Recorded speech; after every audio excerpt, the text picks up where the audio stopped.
Hello दोस्तों। Concrete का grade चाहे वो M5 हो, M10 हो या M20 हो, ये नंबर्स आखिर हमें बताते क्या हैं और आरसीसी में M20 से कम कंक्रीट क्यों नहीं यूज करना चाहिए और कंक्रीट ग्रेड गलत चुना तो बिल्डिंग पे क्या प्रभाव पड़ेगा। जी हाँ दोस्तों, इस वीडियो में हम इस चीज को जानेंगे। देखिए, सबसे पहले हम कंक्रीट के ग्रेड की बात कर लें। देखिए, ग्रेड ऑफ कंक्रीट जो कि हमारा होता है M5, इसका रेशियो होता है 1:5:10। M7.5, M10, M15, M20 और M25।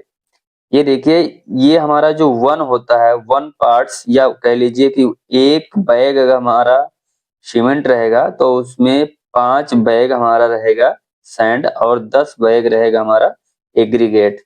उसी हिसाब से ये पूरा हमारा रेशियो लिखा हुआ है इसके ग्रेड के हिसाब से।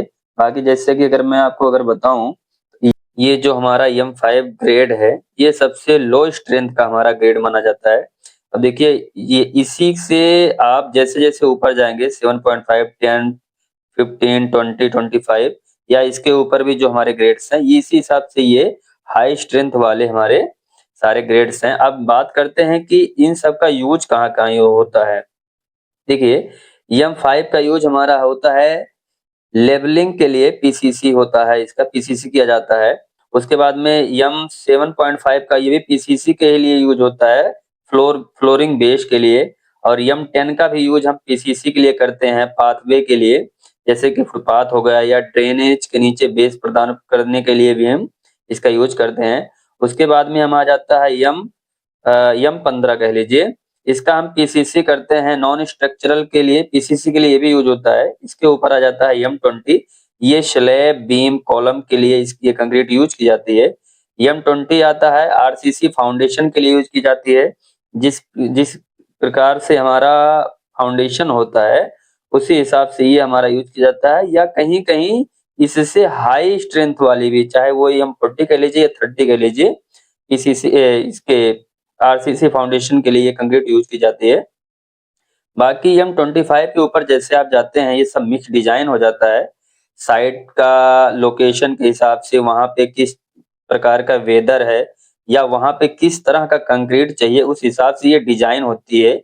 ये सारी जो इसके ऊपर आप ग्रेड वाली जितने भी ये ग्रेड हैं कंक्रीट की, तो इसकी भी हम यूज देख लेते हैं। देखिए, ये M30 का यूज हम ब्रिज में करते हैं या हैवी आरसीसी में करते हैं। M40 का करते हैं फ्लाईओवर में या हाई राइज बिल्डिंग्स में।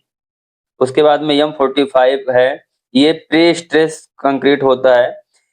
उसके बाद में M50 है, ये स्पेशल स्ट्रक्चर के जहाँ जरूरत होती है वहां यूज किया जाता है। फिर M55 से 80 में ये मेट्रो, डैम्स या टावर्स आदि आदि जगह पे ये हमारी ग्रेड की कंक्रीट यूज की जाती है। दोस्तों, M20 का मतलब क्या होता है? जैसे मान लीजिए M20 ये लिखा है, इसका रेशियो तो ये समझ आ गया, लेकिन ये M20 का मीन्स जो होता है, M का मतलब हो जाता है मिक्स और 20 का मतलब हो जाता है 20 न्यूटन प्रति mm square after 20 eight days. जी हाँ, जैसे कि अगर हम एक कंक्रीट लिए हैं, अगर उसको 28 दिन तक क्यूरिंग करते हैं प्रॉपर, इस ग्रेड का अगर हम कंक्रीट लिए हैं तो 28 दिन तक क्यूरिंग करने के बाद में उसकी जो स्ट्रेंथ हो जाएगी वो 20 न्यूटन प्रति mm स्क्वायर हो जाएगी। दोस्तों, अब मैं आपको एक चीज बताऊं, इसका ग्रेड आसान भाषा में याद करने का तरीका।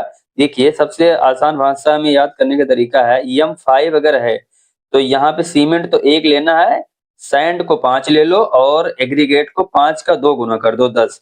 उसी हिसाब से अब ये वैल्यू जो है ये घटते चली जाएगी और ये वैल्यू बढ़ते चले जाएगी। 7.5 लेंगे तो यहाँ पे सबसे पहले 5 लिया था, अब यहाँ 4 हो गया और इसकी दुगुना हो जाएगा 8।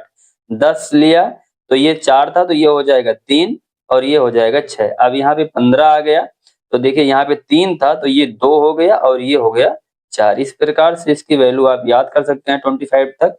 उसके ऊपर में हमारी मिक्स डिजाइन हो जाती है। इस प्रकार से इसको हम अच्छे से याद कर सकते हैं। दोस्तों, मेरा यूट्यूब चैनल का नाम है लर्निंग सिविल एंड सर्वे प्रेम और मेरे फेसबुक पेज का नाम है प्रेम सागर मौर्य। तो प्लीज हमारे फेसबुक पेज को फॉलो करें और हमारे यूट्यूब चैनल को सब्सक्राइब करें। Thank you. बाकी मिलते हैं किसी नेक्स्ट वीडियो में।